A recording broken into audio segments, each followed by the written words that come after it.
I'm one of these people that has always loved the Lord, always loved going to church and being around God's people, that even when I messed up, God loved me, and that the people of God loved me.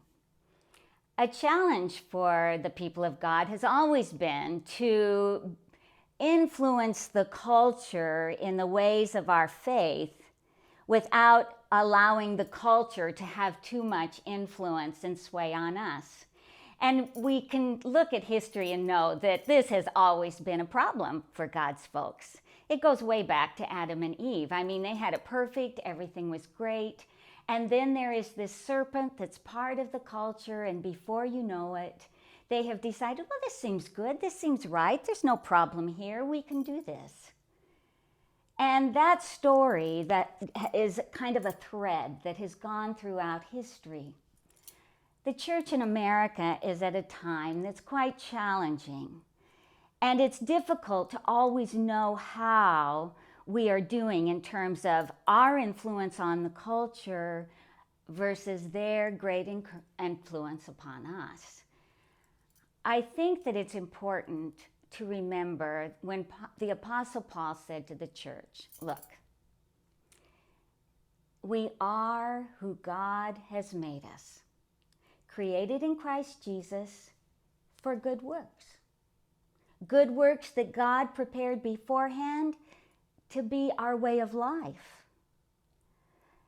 We, as the people of God here in America, are very vulnerable to being uncomfortable with tension or with that difficulty of how to be people of faith and yet be as generous and hospitable and kind and loving as Jesus was. We get stuck, and it's so much easier to decide on policy or rigid rules or particular do's and don'ts. But the problem is that has never been God's story. And our challenge is to connect our story, our lives, our way of being with God's story, the life of Christ, and the way Christ lived.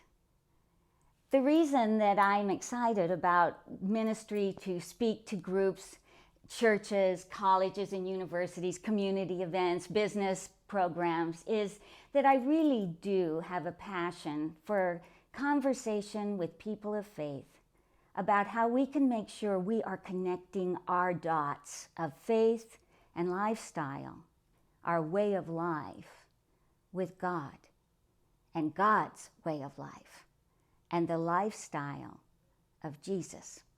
We just got to connect the dots.